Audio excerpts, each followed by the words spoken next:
Attention, vous écoutez un programme audioactif. Oh, touching! Jack Miller nudging him wide as well. Contact! Miller and Mir, side to side. They bash into each other. The checkered flag is out. It's Zarco versus Martin for second, but the race winner tonight, no questions about it. A stunner from Fabio Quartararo to win, and the battle for second is close, but it goes to Zarco in an amazing race. Bonjour à tous et bienvenue dans un nouvel épisode de C'est qui en pôle. Aujourd'hui on se retrouve pour l'épisode 190 et on va plonger ensemble dans le 7e Grand Prix de la saison, le Grand Prix du Royaume-Uni à Silverstone. Et pour m'accompagner aujourd'hui, Thibaut. Comment ça va Thibaut ? Salut Ophélie, écoute, ça va très bien. Et avec nous, Thibaut, on a le rookie de la saison, puisque à la base, on l'avait juste invité, mais apparemment, il se plaît à la maison, donc on l'accueille à nouveau. Gweno, comment ça va, Gweno ? Ça va super, merci. Bon, on va passer tout de suite aux news, les garçons, parce qu'il y a énormément de choses à dire sur ce Grand Prix. Il s'est passé beaucoup de choses en course, et même dans les petites catégories, donc gagnons du temps. Alors, pour le MotoGP, c'est la news qui est tombée ce week-end, c'est que Miller va participer aux 8 heures de Suzuka, où retourne Zarco d'ailleurs, et ça parlerait de Marini. Donc ça donne un petit côté intéressant pour les non-adeptes de l'endurance, mais qui suivent le MotoGP. Thibaut, est-ce que tu trouves que c'est une bonne chose que ces pilotes partent faire de l'endurance en plein milieu de la saison ? Alors, tant qu'il ne se blesse pas, oui. Mais pour Miller, ouais, je trouve ça super, parce que c'est bien le pilote pour faire de l'endurance plus tard. Je trouve qu'il a bien la mentalité pour ça, un peu comme Zarco. Et Marini, bon, pour le moment, devrait faire seulement des tests. Donc, à voir aussi s'il roule. Mais l'année dernière, on avait vu avec Zarco que c'était quand même très sympa pour lui, pour Honda, et donc aussi pour nous, téléspectateurs. Ouais, puis vu la lancée sur laquelle est Zarco cette année, s'il arrive à aller chercher une autre victoire là-bas, on va pas s'en plaindre. Et dans les autres news qui sont un peu plus de l'ordre du divers, il y a le Grand Prix de Silverstone qui a été annoncé pour août 2026 l'année prochaine, donc il va retrouver sa date habituelle et du coup une météo qui reviendrait à la normale pour eux, c'est-à-dire la pluie. Et puis du côté du paddock, c'est les vieux murs qui bougent, puisqu'on a appris que Cecchinello avait remplacé Poncharal en tant que président de l'IRTA après une élection. Et il faut savoir que Poncharal était élu pour la première fois en 2005 et vient donc de prendre sa retraite à la présidence après 20 ans de bons et loyaux services. Gweno, est-ce que tu penses que c'est une bonne chose que ce soit Cecchinello qui le remplace ? J'avoue qu'à titre perso, j'ai pas trop d'avis, mais j'ai vu que Depugny était content, et je crois que c'est Patterson qui a dit que c'était important pour Poncharal que le mec qui le remplace corresponde à ses valeurs, et apparemment c'était le cas, donc si tout le monde est content, moi je suis content. Ouais, puis si Depugny est content, t'es content quoi. Il le connaît mieux que moi, hein. C'est sûr. Non, mais par contre, ça pousse à la réflexion qu'on avait, Thibaut, en off, c'est que Guy Coulomb part, Hervé Poncharal prend sa retraite de la présidence de l'IRTA. Il y a un peu un truc de cette vieille école qui quitte petit à petit le paddock sans vraiment le quitter, mais qui commence à préparer le terrain pour leur départ, quoi. Oui, et puis de toute façon, Cecchinello, il est patron de son équipe. LCR, c'était créé en 1995, je crois. Donc c'est vraiment une vieille équipe maintenant dans le paddock. Donc c'est bien de voir un président donc de l'IRTA qui est donc propriétaire vraiment de son équipe et qui ne devrait pas être remplacé d'ici les 2-3 prochaines années. Oui, c'est clair. Moi, je suis curieuse de voir ce que ça va donner. Bon, ça changera pas. Il y aura pas de changement, je pense. C'est la continuité, c'est le même style de patron d'équipe qu'un Hervé Poncharal, donc c'est un peu la continuité de ce qu'on a depuis une vingtaine d'années avec Poncharal. Ouais, mais je suis quand même curieuse de voir parce que l'IRTA a quand même vocation à porter la voix des pilotes sur certains sujets, et on sait que les pilotes se sont plaints plusieurs fois de ne pas avoir cette pièce entre guillemets dédiée à la parole quand ils en ont besoin sur certains sujets, et peut-être que Cecchinello va réussir à mettre ça en place, que Hervé Poncharal n'a pas forcément fait, donc on verra. C'est plus pour cet aspect là que moi je suis curieuse, mais bon, on verra avec le temps, ça vient de se faire dans tous les cas. Ceci dit, Hervé l'avait peut-être déjà fait, mais on le sait pas forcément, vu que c'est pas des choses qui ont été mises en place. Hervé, carrément, c'est ton pote, quoi.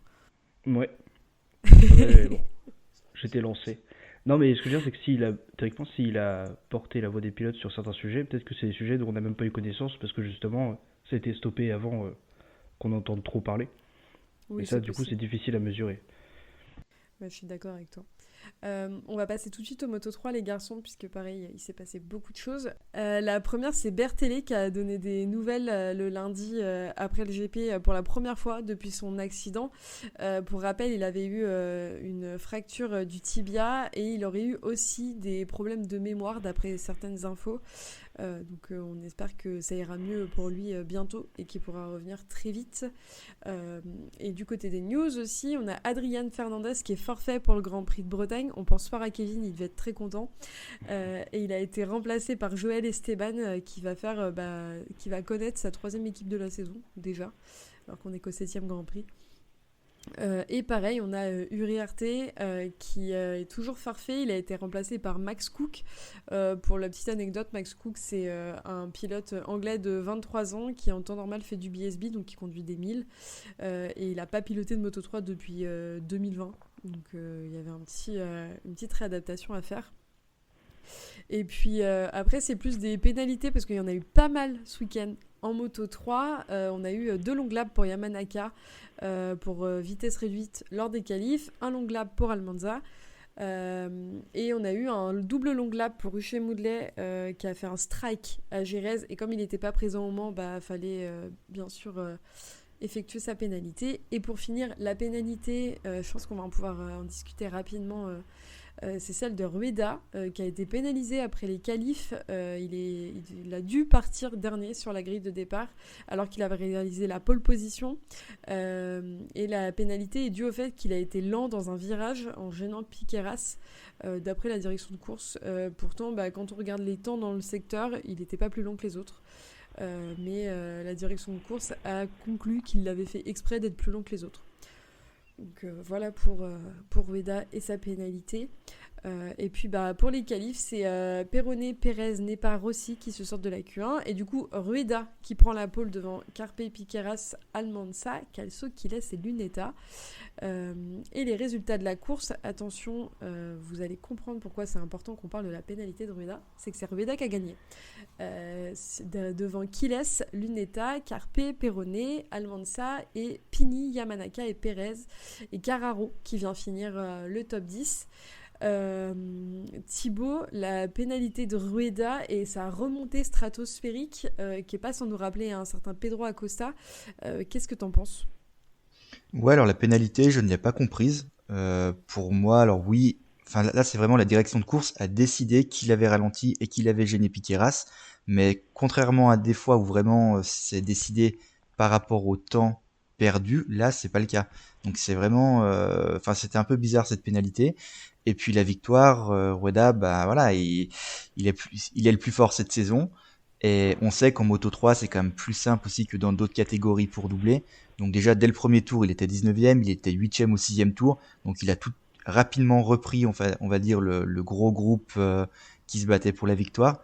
Et je pense aussi qu'il a eu de la chance d'avoir devant un gros groupe, et notamment des pilotes qui n'ont pas l'habitude de jouer devant pour remonter. Et puis donc il gagne après dans les derniers tours parce qu'il arrive à bien se placer et lui il a l'habitude de jouer les victoires aussi. Ouais, et puis il y a aussi ce truc de juste il part du fond pour remonter et il remonte proprement. Je trouve Oui que voilà, il fait pas n'importe quoi. C'est ça. Ça montre aussi le talent qu'il pouvait avoir et que la seule personne qui était capable d'aller le titiller, c'était Quiles au final.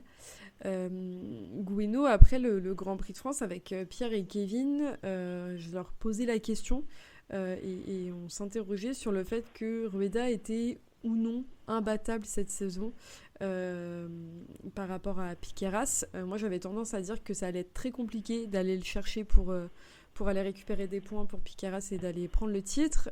Kevin et Pierre étaient moins d'accord et disaient qu'il y avait quand même encore beaucoup de courses. Est-ce que tu penses que petit à petit, il creuse quand même l'écart et il va faire en sorte justement d'être intouchable pour la fin de la saison ? De toute façon, oui, parce que l'écart va commencer à être costaud.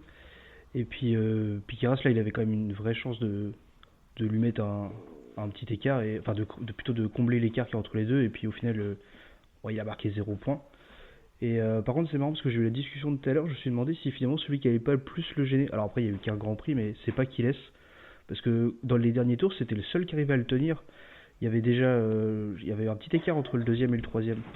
Et je me suis demandé si finalement c'est pas lui qui allait donner le plus de fil à retordre. Alors pas jouer le titre parce qu'il a trop de retard, mais il avait son troisième Grand Prix, il était quand même vraiment performant sur un circuit qu'il connaissait pas qu'il connaissait pas le jeudi quoi.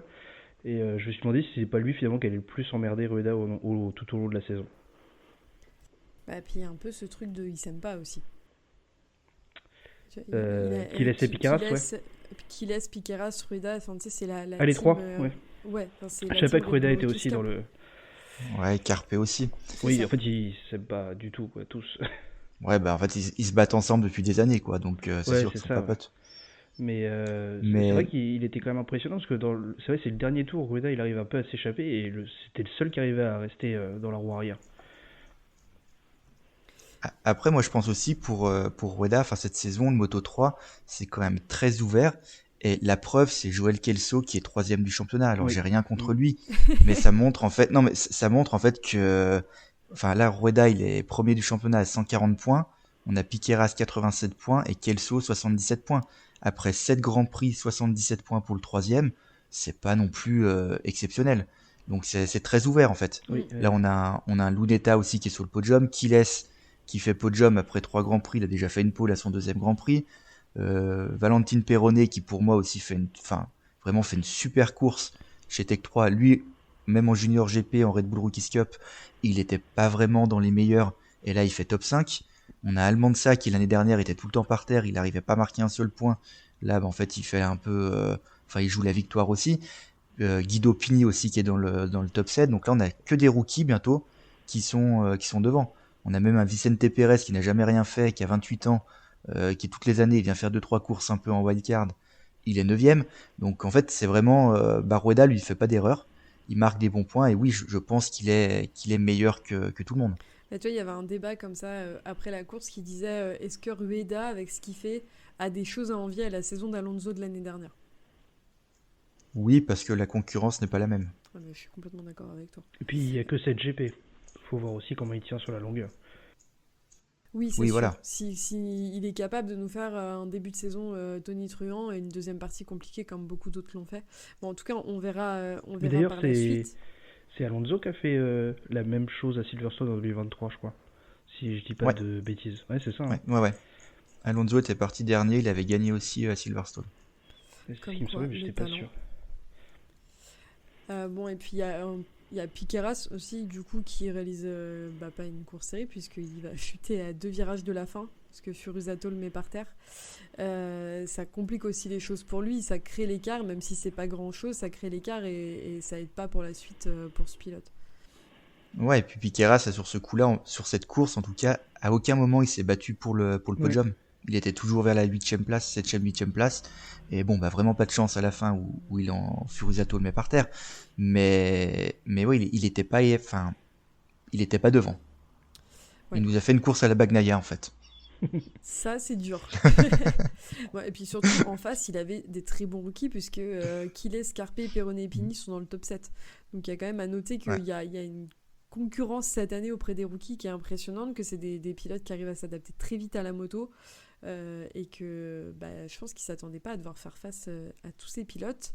Par contre, moi j'ai une petite devinette à vous faire, les garçons, sur le Moto 3. Si je vous dis 7 courses, 5 chutes, de qui je parle? Elle est facile celle-là. Johan Mir, ah non, mais ça c'est en MotoGP. Et ouais, en fait, voilà, on peut dire Piqueras c'est Bagnaia et Munoz c'est Mir. Allez, on a trouvé les. Après, Mir a un titre, hein, donc faut pas.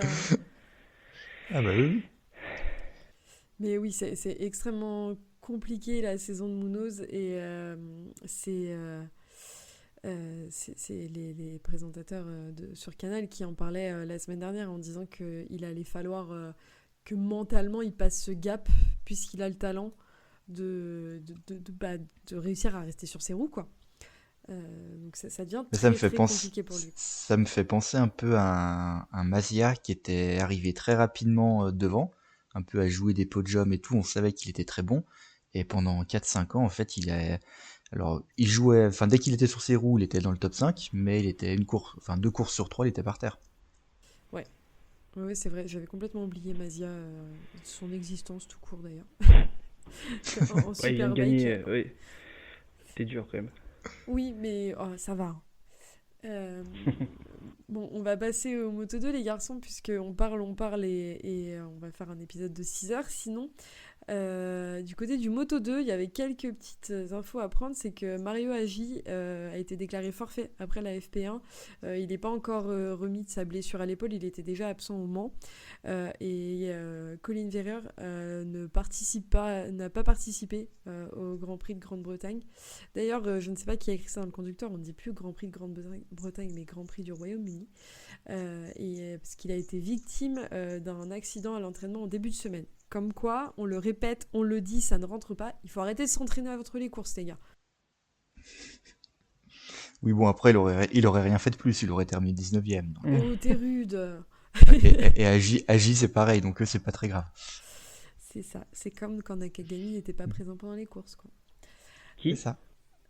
Voilà. Bon, et du côté des qualifs, du coup, c'est Canet, vous avez bien entendu, qui se sort de la Q1 devant Alonso, Ramirez, Lopez, Vietti qui part 19ème. Voilà, j'ai envie de me jeter par la fenêtre. Et en Q2, c'est Canet, du coup, après cette sortie de la Q1, qui vient prendre la pole devant Gonzalez, Moreira, suivi d'Alonso, Ajus et Ramirez. Et pour la course, c'est Ajus qui vient prendre la première victoire de la saison pour le pilote devant Moreira, Alonso, enfin Alonso sur un podium avec des bons résultats, devant Canet, Guevara, Vietti, Salak, Roberts, Ramirez et Lopez.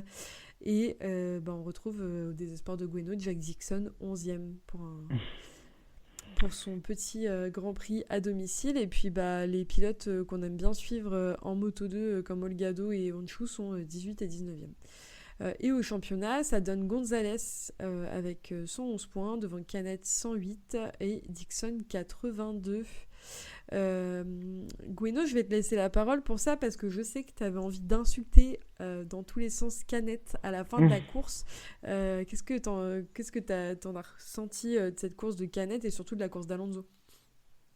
Bah, déjà, juste la course en elle-même, ça va être la meilleure course de Moto 2 depuis un bon paquet de mois, voire d'années. Pourtant, on a eu des bonnes courses l'année dernière, mais là, c'était quand même quelque chose. Ils se sont battus à 5 tout le long de la course, si j'ai pas de bêtises. Et Alonso, moi j'étais hyper heureux, mais hyper surprenant, même s'il montait en performance. Je pensais pas qu'il y allait avoir un gap comme ça d'un coup, arrivé sur un circuit qu'il connaissait bien et qui lui réussit bien. Je savais qu'il ferait quelque chose de plutôt sympa, mais je pensais pas à ce point-là. Et par contre, Canet, décevant, parce qu'il y a un moment, je sais plus trop, vers la fin, il avait une demi-seconde d'avance, et Alonso repasse à juste, si j'ai pas de bêtises, et il le rattrape en un demi-tour. Je me dis, c'était à ce moment-là où Canet, il aurait dû tirer son épingle du jeu et garder un petit matelas, mais il s'est fait rattraper en 2-2. Et puis après, Alonso, finalement, il fait un peu une erreur de débutant, il essaie de doubler, ça passe pas, il perd du temps. Après, il redouble, mais pas vraiment au bon moment. Et puis Canet, il tente le tout pour le tout. Au final, bon, il perd un peu de place, mais c'était pas non plus catastrophique. C'est juste sur le moment, j'étais un peu saoulé, mais c'est pas un move d'assassin non plus, quoi. Il s'est fait dindonner par les rookies, quoi. Oui, ça par contre, se faire avoir comme ça par rookie, ils sont pas tous rookies, mais ouais, ils sont tous débutants. Ça, pour un mec qui connaît la catégorie par cœur, c'est un peu naze, quoi. Le souci, en fait, Canet, là où il a pas eu de chance, c'est que donc Ajus, Moreira, Alonso, Guevara qui se battaient avec lui, ils ne jouent rien au championnat. Oui. Donc pour eux, ils visaient la victoire. Et sur les 4 pilotes, on n'a aucun qui avait déjà gagné auparavant en Moto 2, donc ils cherchaient vraiment la victoire. Et au pire, même tu finis par terre quand t'es Alonso ou Agius, tant pis, de toute façon tu t'auras pas le titre cette saison. Qu'un Canet, lui, il avait pas le droit de vraiment faire une erreur. C'est pas faux non plus. Ouais, non, c'est clair. La Canette, de toute façon, s'il veut pas, il veut réussir à suivre Gonzalez, il a pas le droit de faire ce genre d'erreur. Gonzalez qui a fini OTA d'ailleurs avec Barry Baltus. ultra frustrant pour les deux pilotes. Moi, j'étais vraiment saoulée. Mais par contre, ça permet à Agius d'aller prendre sa première victoire et de se montrer un petit peu. Thibaut, c'était quoi ton ressenti, toi, sur cette course ?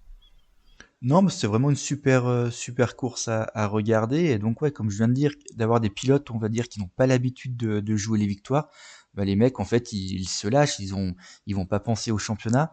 Et puis, c'est sympa de voir un Australien qui gagne devant un Brésilien et un Colombien. Ça change de d'habitude, même pour voir un Guevara qui termine top 5. Là aussi, c'est sympa. Et en fait, on s'aperçoit que ce sont des pilotes qui peuvent très bien terminer 15e la course suivante. Et en fait, là, ils jouent la victoire, donc c'est quand même un championnat super serré. Ouais, je te rejoins là-dessus. Et moi, ce qui m'a vraiment marqué dans cette course, alors c'est pas le top 10 de Vietti, malheureusement, même si j'en suis très contente, c'est qu'on voit des pilotes qu'on pensait un peu en galère commencer à retrouver des forces, entre guillemets, comme Guevara qui arrive à finir 5e. Mais surtout, pour moi, c'est Alonso qui a compris comment fonctionne la Moto 2. Et je pense que là, il va falloir se mouiller la nuque et qu'on va avoir des beaux moments de la part du pilote maintenant qu'il a compris comment ça fonctionne. Mais je pense qu'en fait, Alonso, on pourrait aussi comparer un peu avec un Quartararo en MotoGP. J'ai cru que tu allais me dire Mir, là, j'allais dire c'est Non, bon, arrête quand même l'épisode pas. ici. Non. Non, mais en fait, et Alonso, il a eu du mal à bien se qualifier sur les premiers Grands Prix. Et c'est un peu ce qu'on voyait avec Quartararo aussi les années précédentes. Et donc, en partant loin, après, c'est difficile de remonter. Mais après, le Moto 2, c'est très serré. Et en fait, en une seconde, tu peux te retrouver premier ou 19e. Et donc là, maintenant, il est bien parti. Il est parti sur la deuxième ligne. Et d'entrée, en fait, il joue les podiums. Donc, s'il arrive à bien se qualifier, je pense qu'il pourrait être, comme tu dis, très dangereux pour la suite. Ouais, je suis d'accord avec toi, mais je suis très curieuse de voir ce que ça va donner pour le reste de la saison. Et je vous rejoins sur le fait que c'était vraiment une très bonne course. Par contre, il y a un truc en Moto 2 pour finir avec cette catégorie, c'est que entre Moreira, Alonso, González, Baltus, on parle plus d'Arbolino. En fait, Arbolino, il est à la rue complète, lui. Il est encore 14e là. Il Alors a on pas a fait mieux que son podium aux États-Unis où il a fini 2e. Ouais. Après, il a fait, il me semble, 13, 11, 15, 14. Enfin, c'est pas glorieux, quoi. Mais on Et l'a puis- complètement oublié. C'est pas à cause des autres puis le qu'on podium. n'en parle plus, hein. C'est juste parce que il est pas là, quoi. C'est pas les autres qui l'ont éclipsé. Parce que même s'il n'y avait pas des jeunes, il serait pas plus devant. Il a l'air vraiment en galère cette saison. Bah, depuis l'année dernière, hein. Oui, Il oui, est en oui. galère depuis l'année dernière et même son podium aux États-Unis, c'était dans des conditions, un peu sous la pluie, conditions très particulières. Mais sinon, en fait, il galère à marquer des points. C'est un peu comme Sergio Garcia qui termine 16e. C'est fou, en fait. Les gars, que ce soit Arbolino il y a 2 ans, il jouait le titre. L'année dernière, on le mettait comme dans les grands favoris pour le titre. Ah bah, on parlait Cette année, d'un passage en MotoGP quand même. oui, c'est pour ça. Un Sergio Garcia, c'est pareil. Jusqu'au deuxième tiers de saison l'année dernière, il était en tête du championnat. Et depuis, il n'arrive plus à marquer un point. Ou Ceci quand il dit, marque un point, il termine 10e ou 11e. quand on voit qu'Arbolino et Garcia sont pas montés en MotoGP, ça montre aussi peut-être que les recruteurs, ils voient des choses qu'on voit pas non plus, parce que du coup aujourd'hui avec le recul on se dit que c'était pas non plus une mauvaise idée de pas les prendre, quoi. Par rapport à Ogura C'est sûr. par exemple, Oui, ou Aldeguer en vrai. ou Aldeguer, ouais. Mais justement, Sylvain, tu me fais une bonne transition pour passer au Avec plaisir. MotoGP. Au MotoGP, les petites infos importantes à retenir. La première, c'est Morbidelli qui a écopé d'une pénalité de 3 places sur la grille parce qu'il a gêné Bezzecchi le vendredi après-midi. Ogura qui a été déclaré forfait à partir du samedi parce qu'il a chuté le vendredi matin et il avait trop mal. On avait Alès Espargaro en wildcard. Tout ça pour le plaisir de Pierre qui était sur place. On sait qu'ils se sont rappelés avant et qu'ils se sont dit vas-y frérot, maintenant que je viens à Silverstone, t'as intérêt de rouler. Il a bien fait de venir celui-là. Je parle d'Espargaro, pas de Pierre. Et pour les qualifs, c'est Marini et Morbidelli qui sont sortis de la Q1. Je sais pas vous, mais moi ça m'a fait bien plaisir pour Marini. Et en Q2, c'est Quartararo qui vient prendre la pole pour la 3e fois consécutive devant Alex Marquez et Bagnaia. Et Marc Marquez va partir 4e. Et attendez, retenez bien ces noms. Miller part 6e, Marini 8e et Zarco 9e. Et c'est la première fois de la saison que Marquez va partir de la première ligne. Concernant la course au sprint, ça a été une course très très très mouvementée avec Alex Marquez qui est venu prendre la victoire à la régulière devant Marc Marquez. Ça fait beaucoup de Marc Marquez en peu de temps dans cette phrase. Suivi de Digia, Bezzecchi, Zarco, Bagnaia, Quartararo, Acosta, Miller et c'est Luca Marini qui finit 10e et qui ne vient pas prendre de points. Et puis après cette course qui nous a quand même bien fait saliver, qui nous a donné hâte d'être au dimanche, on passe à la course, à la vraie, si on peut dire ça comme ça. C'est une course avec énormément de vent, c'est important d'en prendre note.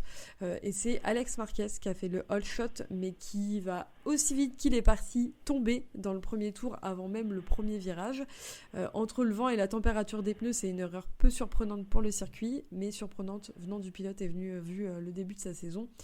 Et c'est Marc Marquez qui va venir prendre l'avantage et se faire titiller par un certain Quartararo, malgré le fait que Marquez arrive à garder l'avantage sur le français. Et derrière, on va avoir Zarco qui a perdu une place et Alex Espargaro qui vient chuter avec Morbidelli. Et on retrouve notre préféré Jean-Michel Chonchon qui vient s'embrouiller avec Morbidelli dans le bac à gravier. Et Morbidelli qui, avec sa moto en plein milieu de la piste, va mettre de l'huile partout. De l'huile qui va provoquer la chute de Marc Marquez alors qu'il menait avec 1 seconde d'avance. Et là, d'un coup, c'est le bordel. Autant sur la piste que dans les paddocks, que chez nous devant la télé parce qu'on comprend pas trop. Et on a un red flag juste après la chute. Et certains diront que c'est les règles pour Marquez. On pourra en débattre après. Et l'interruption va faire que les 3 premiers tours n'étant pas complétés, tous les pilotes sont autorisés à prendre le 2e départ, ce qui va offrir une 2e chance aux frères Marquez. Et la course est relancée pour 19 tours. Et là, c'est Bagnaia qui va prendre le all shot devant Fabio Quartararo, qui va repasser en tête quelques virages plus tard. Et Alex Marquez va se retrouver sous la pression de Zarco. Il va réussir à se débarrasser du pilote Grésini et se retrouve dans la roue de Marc. Vite déposé par un Jack Miller qui était en folie dimanche et qui va réussir à dépasser les pilotes Ducati sans problème. Donc on ne sait pas ce que la Yamaha avait mangé dimanche, mais c'était intéressant à voir en tout cas. Et Marquez derrière va se manquer au freinage et céder sa place à Johan Zarco. Et puis devant nous on vit un bon moment puisqu'on va avoir Quartararo qui prend la tête et dans tout ce grabuge il va mettre déjà plus de 2 secondes d'avance à Jack Miller. Et puis derrière, on va avoir Marquez et Pecco qui vont faire une erreur. Pecco a été potentiellement déstabilisé par Marc Marquez de ce qu'on a pu en voir. Et ils vont faire une grosse erreur de freinage et complètement écarté. Ils vont ressortir de ça 8e et 10e et se lancer dans une remontée comme on le connaît. Malheureusement, Pecco a fait une Pecco encore ce week-end comme il le fait depuis le début de la saison. Et il a chuté et perd encore énormément de points au championnat. Et puis dans tout ça, ça a un avantage, c'est que Zarco va se retrouver 4e derrière Marco Bezzecchi qui a surgi littéralement de nulle part et qui a remonté les pilotes un à un pour aller se placer au bon endroit, au bon moment. Et puis dans le dernier secteur, on va avoir Jack Miller qui va se faire déborder par les 2 hommes et qui part en chasse d'un leader qui semble inarrêtable. On a un Quartararo suivi d'un Bezzecchi où on se demande bien ce qui est en train de se passer puisque plus ça va, plus Quartararo arrive à creuser l'écart et mettre des secondes aux autres pilotes. C'est important à noter que les pilotes qui jouent la tête sont les rares pilotes qui ont décidé de partir en pneus tendres sur cette course face aux autres qui sont tous en médium et ça a son importance. Et puis à la mi-course, on va avoir Marc Marquez qui va prendre le dessus sur Alex Marquez et Jack Miller. Et à 8 tours de l'arrivée, alors qu'on pense qu'on va avoir une victoire française qu'on attend depuis des semaines, des mois, des années, et on a Fabio Quartararo qui tombe en panne puisque son device se bloque et on se retrouve au ralenti sur la piste pour au final abandonner, ce qui donne lieu à des images qui ont de quoi briser le cœur pour certains, donner l'impression que c'est un drama queen pour d'autres, de Quartararo agenouillé sur le bord de la piste en train de pleurer et effondré devant son box. Mais ça a un avantage pour la personne que je suis, c'est que Marco Bezzecchi est venu prendre du coup la tête de la course et a remporté la course devant Johann Zarco, suivi de Marc Marquez. Et pour compléter le top 10, on retrouve Morbidelli, Alex Marquez, Acosta, Jack Miller, Aldeguer, Digia et Johan Mir. C'est bien la peine de le critiquer, Thibaut. Et au championnat, on se retrouve avec Marc Marquez qui a 196 points, Alex Marquez avec 172 et Bagnaia avec 124. Déjà, est-ce qu'on peut dire que l'homme du week-end, c'est pas Fabio Quartararo, mais Marco Bezzecchi, s'il vous plaît ? Soyons honnêtes 2 secondes. Moi, honnêtement, ça se joue. Si tu commences à me dire que c'est le champion moral, c'est bon, j'abandonne, je quitte le podcast, je quitte la France même en fait. Non, mais Bezzecchi fait un très bon week-end parce que en sprint, il est très mal parti et il termine 4e. Et en course, il gagne. Bon, alors oui, bien entendu, il y a l'abandon de Quartararo, mais quoi qu'il arrive, il aurait terminé quand même 2e devant tous les autres. Donc, non, c'est vrai que Bezzecchi fait quand même un super week-end. Et faut quand même reconnaître qu'on s'y attendait pas. Non, il est très très à l'aise sur la moto. En sprint, il était 14e quand il arrive à finir 4e, même s'il se manque un peu sur la fin. Et là, pendant la course, en fait, je revoyais la course cet après-midi. Et il les remonte un à un. Et il y a un moment donné où même De Punier dit « Ah, mais il y a Bezzecchi qui est là ». Et en fait, Bezzecchi, il était déjà en train d'essayer d'attaquer Zarco. Il est remonté, on sait pas comment, proprement, sans emmerder personne. Juste, il a fait sa course. Et le choix du pneu, pour le coup, a été le bon choix. Il aurait pas pu, quand tu regardes les chronos, si Fabio était pas tombé, il aurait pas pu aller récupérer Fabio, de pas grand chose pour le coup.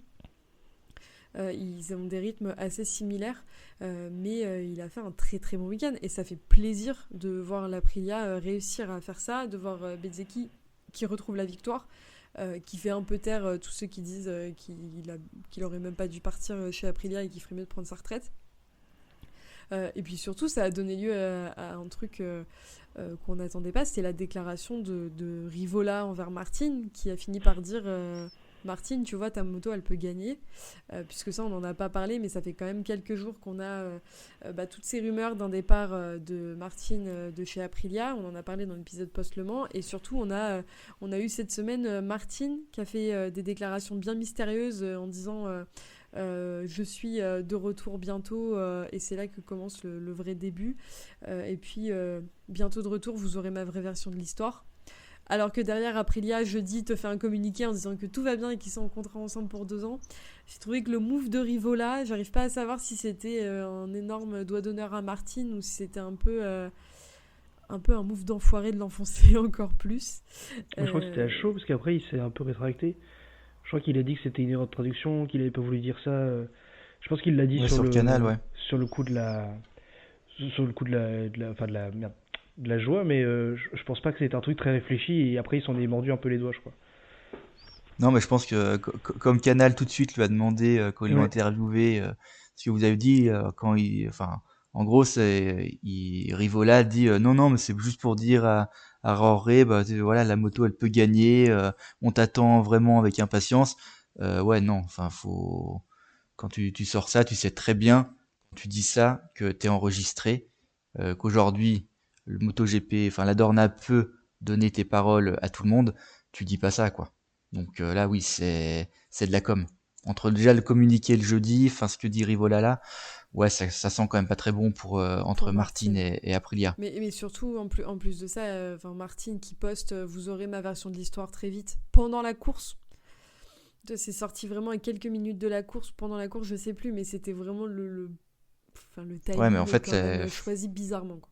Entre déjà le début de semaine où il mettait des phrases de un peu de philosophe de mauvais philosophe. Enfin, là, en fait, on dirait vraiment Lorenzo. Il fait tout comme Lorenzo, quoi. Des déclarations complètement débiles. Enfin, ouais. Entouré par Lorenzo et entouré par Espargaro, on peut que se douter. Non, mais c'est vrai. Mais moi, je trouve ça vraiment dommage parce que c'est quand même le champion de titre. Le mec, il est pas là. Il a roulé une fois. Enfin, moi, j'ai hâte de connaître la suite. Tu fais profil bas, quoi. Non, mais c'est ça. Et j'ai hâte de connaître la suite parce que c'est pas digne d'un champion du monde le comportement qu'il a en ce moment, ni le comportement qu'a Aprilia envers lui. Hein. Pour le coup, je trouve que dans les deux sens, il y a des choses à reprocher. Et j'ai hâte de savoir ce que Martine va en dire. Pour en finir avec Aprilia, Gueno, il me semble que c'est toi qui disais que tu étais un peu déçu de ne pas voir Ogura sur un tracé favori à Aprilia. Bah ouais, parce qu'il fait des belles choses depuis le début de la saison. Enfin bon, il y a eu des petites baisses de régime sur les derniers Grands Prix, mais c'était pas non plus catastrophique. Et puis là, ça aurait été sympa de voir ce qu'il était capable de faire. Je dis pas qu'il aurait été capable de faire mieux que... Enfin, de toute façon, il peut pas faire mieux que Bezzecchi, mais juste par curiosité, j'aurais bien aimé voir... Critique pas Bezzecchi, par contre. Ah non, mais du coup, comme il est premier, il peut pas faire mieux. Mais ce que je veux dire, c'est que comme il s'en sortait... Pour l'instant, c'est celui qui s'en sortait le mieux sur la longueur. J'aurais bien aimé voir ce qu'il allait faire. Mais bon, c'est juste comme ça... On le saura jamais. Ouais, mais surtout que là, en plus, voilà, l'Aprilia, enfin, Bezzecchi était bien. Parce que depuis le début de saison, c'est vrai que Bezzecchi, il est un peu mieux quand même qu'Ogura, mais pas non plus largement mieux. Donc là, sur vraiment une course où Bezzecchi était très bien, l'Aprilia est très bien sur ce circuit, Ogura aurait peut-être pu faire un top 5, en plus dans une course qui était quand même un peu très spéciale quand même. Quand on regarde le classement, on se retrouve avec des pilotes qu'on n'a pas trop l'habitude de voir là. Donc ouais, c'est un peu dommage. Bon, par contre, Raúl Fernandez, non, lui, il a continué comme d'habitude. Ah non, il est dans les points, Fernandez, c'est exceptionnel. C'est comme s'il n'était pas là. Hein. Il a mis 1 point ou 2 points, c'est beaucoup pour lui, je trouve quand même. Vrai. Non, 4 points. 4 points, il termine devant Rins et Binder. Ouais, mais c'est parce que Marini était déclassifié, mais bon, nous emballons pas non plus. En parlant de Marini, on va passer à Honda. Marini qui est en vrai progrès, Mir qui est resté sur ses roues, et puis Espargaro qui est venu, il a vite disparu puisqu'il n'a pas terminé la course même après la relance. Et on a surtout un Zarco qui était monstrueux encore ce week-end. Il y a eu un vrai step-up pour la Honda ce week-end, Gueno. Ouais. En interview, il dit... Quand Bezzecchi l'a rattrapé, il l'a laissé passer en se disant avec un peu de chance, il va cramer ses pneus et je vais pouvoir le récupérer après. Et je me suis dit, on est quand même passé d'un monde où il y a 2 victoires d'affilée de Zarco.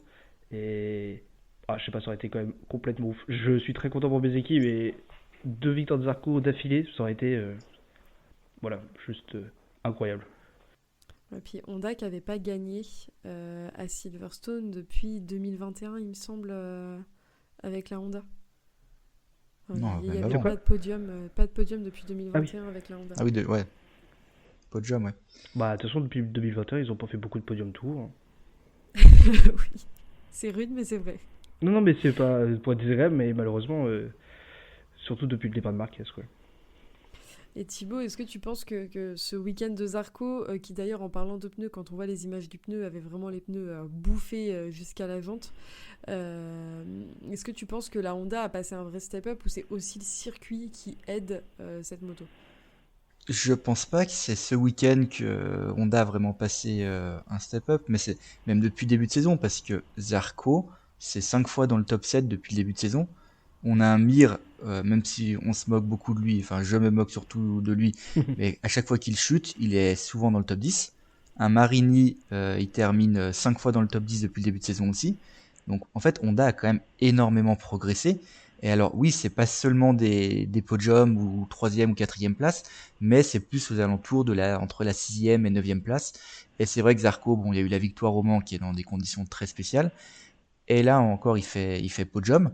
Donc ouais, non, c'est vraiment tout Honda qui a progressé et tout le monde progresse. Alors c'est sûr qu'au classement, Zarco est largement mieux que les 2 autres Honda, mais en fait, je pense que dans le futur, Honda pourra continuer à faire des top 5 et ça me surprendrait pas de voir encore 3 ou 4 autres podiums de Honda cette saison. Il me semble que là, concernant les points, au cumulé, Zarco a plus de points que tous les pilotes Honda réunis. Ouais, après, c'est vrai que quand t'as une victoire et une 2e place, tu prends vite des points déjà. Puis la chance qu'a Honda, c'est que les pilotes, les moins bons pilotes Ducati sont quand même pas hyper constants. Et parce que les 2 pilotes de la VR46 et Aldeguer, c'est quand même un peu en dents de scie, on va dire, enfin, par rapport à leur moto. Mais du coup, ils vont pouvoir, je pense, marquer des points à des moments où ces gars-là seront un peu moins bons, comme ce week-end finalement, pour des raisons X ou Y. Si Morbidelli et DJ Antonio se sentent pas hyper à l'aise sur un week-end, ils peuvent caler une Honda entre deux Ducati, quoi. Oui, et puis un Marini, il a toujours été quand même réputé en MotoGP pour rarement chuter. Ouais, Alors, je sais plus le nombre d'abandons qu'il a depuis qu'il est arrivé, mais ça doit être 3 ou 4 abandons seulement. Un Joan Mir, alors ok, depuis 2 saisons et demie, c'est très compliqué pour lui, mais à l'époque Suzuki, Mir, il était quand même, c'était un des pilotes les plus réguliers du championnat, Ouais. et qui, C'est qui comme ça qu'il chutait est allé quasiment chercher son jamais. titre, hein. Ouais, mais c'est pour ça. Et même après en 2021, début 2000, ouais, en 2021 aussi, il est assez régulier. Enfin, voilà, Mir, c'est un pilote au départ qui ne chute pas beaucoup. Alors, ok, depuis 2 ans et demi, il est vraiment en manque de confiance. Mais s'il retrouve un peu la confiance, s'il commence à enchaîner 2, 3 résultats dans le top 10, il peut encore remarquer des points. Et je suis d'accord avec Guano. C'est vrai que des Aldeguer, bon, bah, on sait qu'il va être un peu, enfin, il va aussi commettre des erreurs. Il est rookie, c'est normal. Des Dijan Antonio Morbidelli, malheureusement aussi on les connaît, on sait que ils peuvent faire podium et la course d'après enfin faire à peu près vers la 8e, 9e place. Donc les KTM ils sont pas là du tout. Donc ouais, Honda non, pour eux c'est quand même positif. Oui, c'est clair. En parlant de moins positif, on a quand même vu un week-end un peu plus en délicatesse pour certains pilotes Ducati. Je pense particulièrement à Pecco. Et à côté des Marquez qui ont moins donné et ont moins poussé sur la deuxième relance de la course. Pecco qui dit pour lui c'est compliqué en ce moment à cause de la moto. Comment Gueno, tu vois ça toi, tout ce chamboulement chez Ducati qu'on attendait bien au-dessus et qui finalement a l'air d'avoir une moto 2025 pour ceux qui l'ont, pas beaucoup plus performante que la 2024, des pilotes qui sont sur la 2024 qui ont à peu près tout compris à la moto et qui arrivent à jouer devant, et derrière un Pecco qui a l'air depuis le début de saison au plus bas alors qu'il faisait le meilleur début de saison de sa carrière. Bah, en fait, on se croirait un peu en 2023 quand Pecco il chute après les États-Unis, il dit la même chose, il dit que la moto, je me rappelle tout le monde lui était tombé dessus, il avait dit que la moto était trop parfaite. Et en fait, il s'est expliqué après en disant que c'était parce elle lui renvoyait pas assez de ressenti. Et je crois que c'est un peu le même problème si je comprends bien ce qu'il raconte.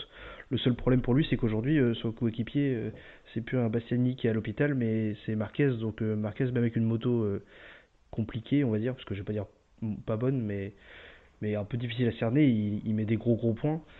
Et derrière, Alex Marquez avec la GP24, il a l'air pour le coup de l'avoir très bien prise en main. Donc il patauge, mais ceux d'à côté pataugent pas du tout, donc il perd des gros points, quoi. Mais si on reste sur l'exemple de 2023, Ducati finit par rectifier le tir. J'espère pour lui que ça va être encore le cas cette saison et qu'il va pouvoir.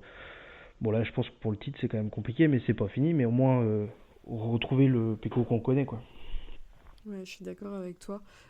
Et c'est la première fois depuis le début de la saison qu'on n'a pas qu'on n'a pas de victoire de Marquez sur l'ensemble du week-end. Ouais. Il me semble, si je dis pas de bêtises. Ouais. Thibaut, est-ce que tu penses que c'est lié à toutes les conditions de la course, au drapeau rouge, etc., ou juste ce week-end, Marquez n'était pas aussi bon que ce qu'il a pu être le reste du week-end? Sachant qu'il a fait Pour une moi, ouais. déclaration, je sais pas si tu l'as vu cette déclaration, où il dit que quand la moto, il n'y a rien qui bouge, il faut se remettre en question et prendre en considération que c'est peut-être soi-même qui pose problème sur le pilotage. Ouais, non, mais après, c'est vrai que c'est la première fois qu'on voit un Marquez, alors on va pas dire en difficulté, mais il n'est pas dominateur comme on le voit depuis le début de saison. Et là, en fait, on a vu que plusieurs pilotes pouvaient battre Marquez. Et au moins, ce qui est bien après le deuxième départ, c'est qu'il a un peu réfléchi et il a préféré marquer des points plutôt que partir bille en tête devant et finir par terre. Parce que en fait, souvent on dit que Marquez c'est le pilote le plus intelligent du plateau quand dans les courses un peu flag to flag, quand faut réfléchir, on avait vu en Thaïlande quand il devait suivre son frère par rapport à la pression des pneus, tout ça. Autant c'est quand même très souvent quand il est devant, c'est là où il chute, où il fait n'importe quoi. Donc là au moins il a quand même marqué 16 points. Et par contre, c'est vrai qu'un Pecco, lui, là, ce week-end, ça fait vraiment très très mal pour lui. Parce qu'en course sprint, il se fait battre un peu par tout le monde, enfin pas par tout le monde, mais par plusieurs pilotes. En course, il chute. il reste sur deux résultats blancs au Mans aussi. Là, sur deux week-ends, il marque quoi? Il marque 3 ou 4 points sur les 4 courses. Donc là, ça fait vraiment mal. Et c'est plus psychologiquement. Là, ça va être dur. Autant on pouvait dire au début de saison, ok, Marquez est devant, mais Pecco, il prenait quand même, il était toujours sur le podium, ou quatrième. Autant là, ouais, ça fait mal, parce qu'en plus, il voit que, par exemple, les autres, les Grésini, Aldeguer aussi peut faire des podiums, les VR46 aussi. On a des Honda ou Quartararo qui peuvent aussi maintenant jouer le top 5. Ouais, donc là, pour Pecco, c'est pas facile. Plus que ses chutes, parce que finalement les dernières il chutait et puis le week-end d'après il était capable de gagner, mais la sprint, le voir patauger avec des motos qui sont toutes censées être moins bonnes et redescendre comme ça alors qu'il avait pris la troisième place si j'ai pas de bêtises, c'est pas le Pecco qu'on connaît. Une fois que souvent il a sa place, il la garde et il grimpe dans le classement, c'est rare de le voir se faire bousculer par une Aprilia et une Honda. C'était pas le Pecco qu'on a l'habitude de voir, quoi. Ouais, et c'est là en fait où ça va être très difficile ça doit être très difficile pour lui parce que l'an dernier, ok, quand il se faisait battre, c'était par Martin ou par d'autres Ducati. Là, tu te fais battre par des mecs comme Zarco qui l'année dernière terminait jamais mieux que 15e. Et c'est plus ça, je pense, qui doit être difficile aussi Il y pour a lui. ça, et puis il y a certainement la communication en interne, parce qu'il doit un peu se faire taper sur les doigts. Il a beau être beaucoup aimé par Ducati, quand on est là et que tu fais que tomber ou que tu fais que des erreurs, ça finit par devenir compliqué, même pour les personnes qui sont autour de toi. En parlant de week-end compliqués, on a vu aussi du côté de chez Yamaha des belles progressions, un peu dans la même vibe que Honda, avec des meilleurs perfs, des pilotes plus à l'aise, une moto plus à l'aise sur ce circuit, avec Miller qui fait deuxième. C'est une belle course pour lui. J'ai même vu des théories aujourd'hui de c'est bon, Miller va remplacer Mir. Et les gars, faut arrêter. Au bout d'un moment, Miller il fait une bonne course dans la saison. Calmons-nous s'il vous plaît. C'était très mignon. On l'a vu tout le week-end avec sa fille, mais détendons-nous.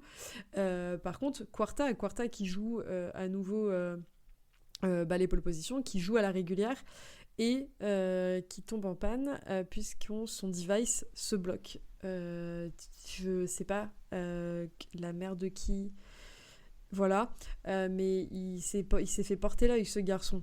C'est pas possible autrement, je vois pas d'autre explication. Ouais, c'est vraiment pas de chance parce que là, en fait, il avait 4 secondes, 5 secondes d'avance sur Bezzecchi. C'était quand même très très bien parti pour gagner. C'est rare aujourd'hui en MotoGP d'avoir autant d'avance après 12-13 tours d'une course. Là, il faisait vraiment la course parfaite, quoi. C'est dommage. Mais d'un autre côté, euh, ok, bon, il aurait eu une victoire de plus, ça aurait été la première en 3 ans, ça aurait été beau, tout ça. Mais peu importe, en fait, ce qui est important, c'est de voir qu'aujourd'hui, un Quartararo, il peut gagner des courses, il peut enchaîner les pole positions. Et en fait, ça me rappelle un peu ce qui avait connu un Zarco, c'était en 2015 au Qatar donc quand il est devenu champion du monde la première fois. La première course de la saison, Zarco était largement en tête et il avait eu un problème de sélecteur de vitesse et il avait abandonné. Et au final, en fait, t'es dégoûté sur le moment, mais tu te dis, ouais, mais là, en fait, maintenant, tu peux jouer toutes les victoires, tu peux jouer les victoires, tu peux gagner, et tant pis, mais ça finira par payer. C'est pas aujourd'hui, mais ce sera la course suivante ou dans 2 courses. Donc c'est Oui, surtout c'est ça clair. pour moi qui est très important pour lui. Et puis tu disais, t'avais noté des petites stats que je trouve intéressantes aussi par rapport à Pecco. Ouais, ouais, bah en fait c'est le classement de BMW Award, donc le classement des qualifications, donc qui sont basés un peu sur 25 points pour le premier, 20 points pour le deuxième, 16 points pour le troisième des qualifs. En 2022, il a 250 points en fin de saison, donc il se retrouvait troisième derrière Pecco et Martin. En 2023, c'est 93 points. En 2024, 74 points et seulement 23 points après les 12 premiers Grands Prix. Donc là, on voyait qu'en qualif, il était nulle part. Et là, en 2025, après 7 Grands Prix, c'est 111 points, 3 pole positions, 4 premières lignes.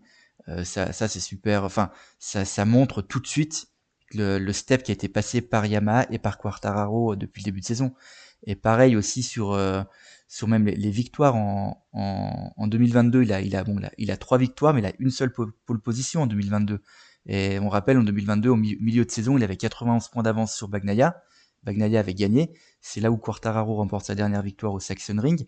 Et dans la saison 2022, Quartararo, il fait 76 tours en tête de toute la saison. En 2023, en 2024, c'est 0 tour en tête.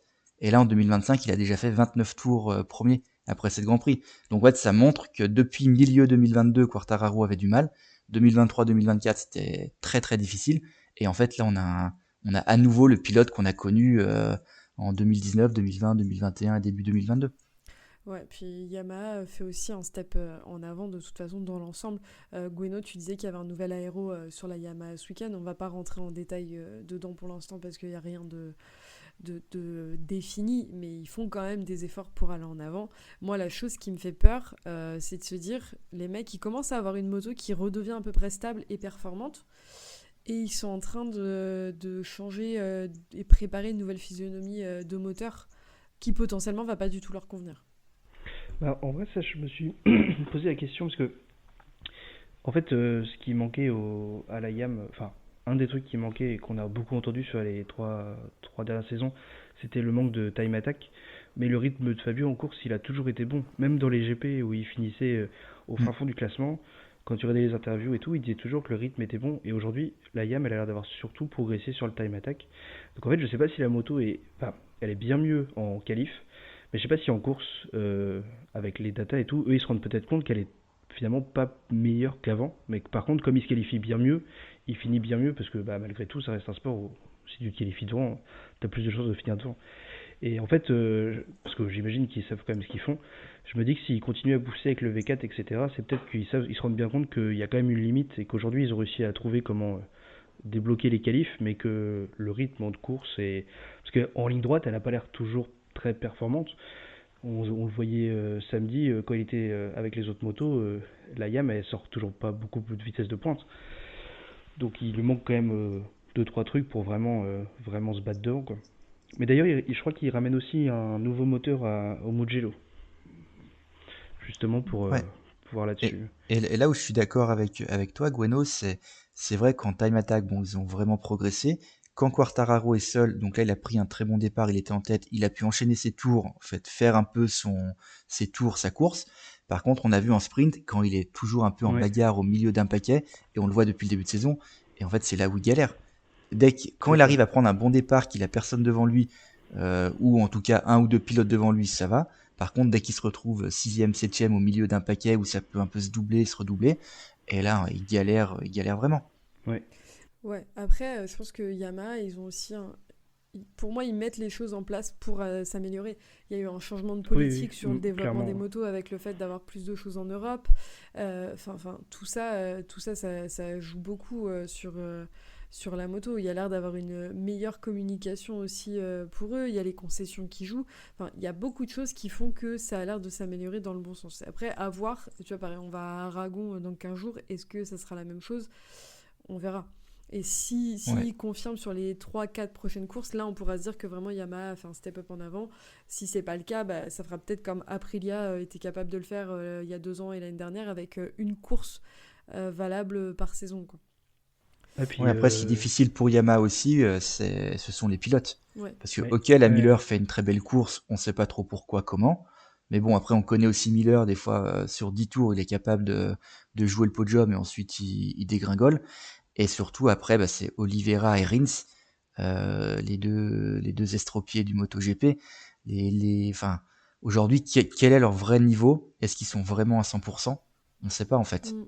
Parce que Rins, il arrive quand même de temps en temps à être vers la 10e place, mais enfin, c'est pas le pilote qu'on a connu quand il était chez Suzuki. Donc c'est ça qui est difficile, en fait. Est-ce que les Oliveira et Rins sont vraiment aussi à 100%? Ouais, ça c'est la bon, je question pense qui pas, peut se ouais. poser. On va finir rapidement les garçons avec un dossier qui va aller très vite, le dossier KTM qui sauve les meubles, on ne sait pas comment, avec Acosta qui termine à la 6e place. Visiblement, Bastianini et Binder, ils avaient pris des congés sabbatiques ce week-end, parce que Bastianini termine 17e et Binder 14e. Il n'y a aucun pilote KTM qui est passé en Q2. Là, ça donne vraiment l'impression que toutes les rumeurs de problèmes de développement, d'évolution, etc. Commencent à être très très compliquées pour KTM. Ouais, la KTM, enfin, le week-end est catastrophique, hein. On avait un Vignales qui sauvait un peu l'équipe là depuis 3 courses.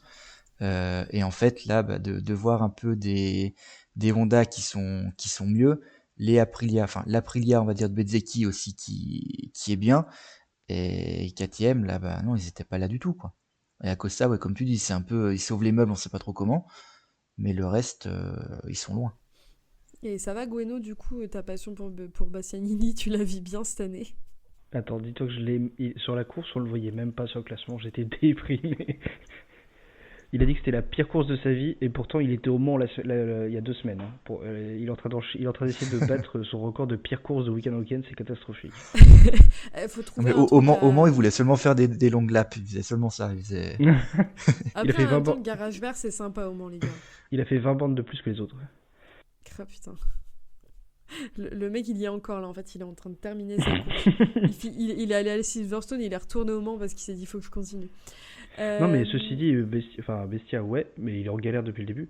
Mais Binder, la KTM, elle a eu des hauts et des bas, et c'est la première fois que Binder soit autant en difficulté. C'est quand même dire le niveau de la moto, quoi. Bah, quand t'as plus d'argent pour développer ta moto, à un moment Ah ouais, donné, c'est tu cata. te rends compte que tu stagnes par rapport aux autres constructeurs, c'est évident. Ouais, après, faut se dire, là, on a Binder, il termine 14e au final à 16 secondes de la victoire. Et 16 secondes sur un circuit comme Silverstone, c'est pas non plus très très loin, on va dire. Enfin, c'est moins d'une seconde au tour, en fait. C'est ça c'est aujourd'hui, c'est super serré. Oui, c'est Oui, clair. c'est vrai. 16 secondes, Même c'est la pénalité que se sont pris les pilotes qui ont été rétrogradés c'est ça. pour la pression de pneus. Un Acosta, au final, il est à 7 secondes de la victoire et un Vignales à 11 secondes. Donc, au final, c'est pas non plus catastrophique, mais malheureusement, aujourd'hui, quand tu es dans un championnat très serré, avec des motos qui se tiennent bien, des pilotes d'un très bon niveau, et ouais, bah, ça fait tout de suite mal. Hein. Oui, c'est clair. On va finir les garçons juste avec un petit sujet rapide dont je voulais quand même parler. C'est la règle du drapeau rouge avant les 3 tours de la course qui permettent à tous les pilotes de repartir. Moi, elle m'a agacée hier, puisque le premier tour était complet et que du coup, il n'y avait plus trop ce risque des grosses chutes à 5-6 en début de course, comme on a pu connaître il y a très longtemps. Mais ça a donné la possibilité à un Alex Marquez de repartir, alors que le mec n'a pas passé le premier virage de la course, qu'il n'a pas pu ramener sa moto lui-même. Donc en plus, ça répond même pas à la règle en elle-même. Thibaut, est-ce que tu penses que cette règle, elle est justifiée ou qu'elle devrait être modifiée avec, par exemple, j'en sais rien, le fait que si le premier tour est complet, c'est plus valable. Ouais, bah, non, je suis d'accord avec toi. En fait, cette règle est très, très bizarre, mais c'est souvent en fait avec les règles qu'on a en MotoGP là depuis quelques temps. C'est là où on s'aperçoit qu'on connaît pas les règles, qu'il y a des règles en fait dans tous les sens. Et quand elle arrive, on dit mais c'est complètement con cette règle. Parce que là, Alex Marquez, comme tu dis, il passe même pas le premier virage, il oublie de freiner, il tire, enfin, il finit par terre. Et au final, 3 tours après, il a le droit de repartir. Enfin, c'est un peu débile. J'ai envie de dire, tu mets un drapeau rouge dans les 3 premiers tours, tu peux dire les pilotes peuvent repartir, enfin, sauf ils ont chuté d'entrée. Enfin, les pilotes qui peuvent repartir seront ceux qui ont terminé le dernier tour ou quelque chose comme ça. Là, c'est un peu bizarre. Pareil avec Espargaro, donc il ramène pas non plus la moto dans le box, mais il peut repartir. L'année dernière, où on a un Zarco qui se fait disqualifier là au Japon quand il y a un drapeau rouge parce qu'il rentre la moto pas au bon endroit dans le stand, il coupe un endroit. Enfin, c'est ça en fait. T'as des trucs qui sont débiles complets et c'est quand la règle est appliquée qu'on s'aperçoit que c'est complètement débile. D'ailleurs, Mais ça me surprendrait pas que ça change. Ouais. Ça risque de changer d'ici 15 jours. Ah bah, c'est possible de toute façon. Alors, on va pas se lancer dans les théories du complot. Mais au cumulé, il y a un moment donné, elle commence à être agaçante ces règles qui font que les frères Marquez arrivent à repartir à chaque fois ou à ne pas se taper c'est ça des qui est drapeaux marrant. noirs, tu vois. Non, mais c'est quand même ça qui est très très marrant, c'est qu'à chaque fois, ça avantage Marc Marquez. Non, Enfin, tous les trucs, en fait, ça lui retombe dessus. Et c'est ça qui est marrant. Et même lui, en plus, il en rigole. Moi, c'est pour ça que ce pilote me fait rire, c'est que lui, le premier, en rigole. Donc oui, c'est vrai que cette règle, ouais, je trouve ça la règle un peu débile. Et il y a un truc aussi qui me semble fou dans cette histoire, on n'en a pas parlé quand on a parlé du dossier Yamaha, mais c'est Quartararo qui fait un tour de la piste en sachant que sa moto, elle est au bout de sa vie. Le mec s'arrête à l'entrée de la voie des stands et s'agenouille par terre alors que les motos peuvent passer. Le mec n'a pas pris de pénalité. Bah, c'est pas comme s'il avait connu ça à peu près il y a 15 jours. Non mais c'est ça, et moi la question que je me pose, et Gueno, donne-nous ton avis sur le sujet, c'est pourquoi il s'arrête à cet endroit-là, pourquoi il s'agenouille à cet endroit-là, enfin, je comprends la détresse du mec, la tristesse, etc., mais qu'est-ce que ça donne de plus que de se montrer à ce moment-là en fait? Moi parce que Kevin a fait le même tweet il y a 2 heures. Et j'avais cru que c'était une énorme drama queen. Et après, il y a je sais plus qui a dit que, en fait, en fonction des angles de caméra, on voyait que tout le dernier tour, il a essayé de débloquer son device. En fait, il a tapé sur sa moto jusqu'à ce qu'elle remarque. Et là, il s'est arrêté parce qu'en fait, c'est son effort pour la faire redémarrer qui l'arrête là. Mais en fait, il aurait pu s'arrêter 15 mètres avant ou 200 mètres après. En fait, c'est juste c'est son élan qui l'a arrêté là. Mais apparemment, il n'a pas arrêté d'essayer de faire redémarrer sa moto tout le long du tour qu'il a fait en plus, quoi. Il a Oui, mais apparemment. de là à se mettre par terre, à genouiller par terre sur la Alors, piste. pour le coup, enfin, là, je me dis, t'es dans ta combi, t'es dans ton casque, t'as fait, je sais pas, il fait quoi, 6 bornes le circuit, t'as fait 6 Ouais. bornes à taper sur ta moto, physiquement, tu dois être rincé, t'es déprimé. C'est une drama queen, mais je comprends. ouais, après, J'aurais fait dans pareil. les drama queens ce week-end, tu vois, on avait, je sais pas Thibaut, Thibaut et Gono, si vous avez vu cette vidéo de Morbidelli et Espargaro qui du coup chutent, et Morbidelli qui est là, ouin ouin ouin, Espargaro même pas, il m'aime pas en piste, il m'aime pas en dehors, ouin ouin ouin. C'était la Ça fait depuis 2020 qu'ils m'aiment pas, tout ça. Non, mais c'est. on le Au sait, moins, c'est comme c'est- ça.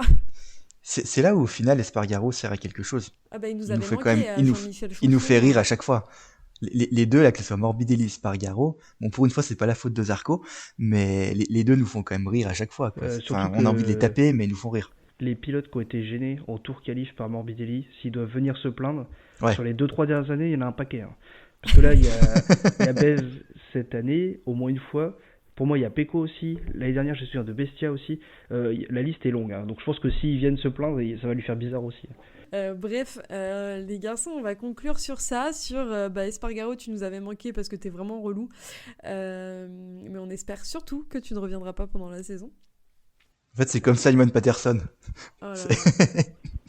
Les deux, Oh. c'est les mêmes. Je veux Ah, on juste faire pourrait une faire- digression sur le Vas-y. Moto 3 sur Simon Patterson. Il a dit tout le monde va se rappeler de l'excellente performance de Rueda au lieu de souligner le fait qu'il a été dangereux. J'ai dit mais le gars il a vu un type qui a remonté 26 pilotes et il trouve le moyen de râler. C'est pas, je l'aime bien mais c'est pas possible d'être autant agacé par son Con. propre sport. Non, mais pour en finir avec cette digression que toutes les personnes qui nous écoutent seront contentes de connaître, après le Grand Prix de France, il y avait une photo de la sœur de Pecco qui se tient Ah oui, le j'ai nez vu pendant ça. que Pecco parle. Et en fait, il y a un compte fan de Pecco qui a fait un screen de cette photo en faisant une vanne, je sais plus ce qu'il disait, en disant la vie c'est dur ou je sais pas quoi.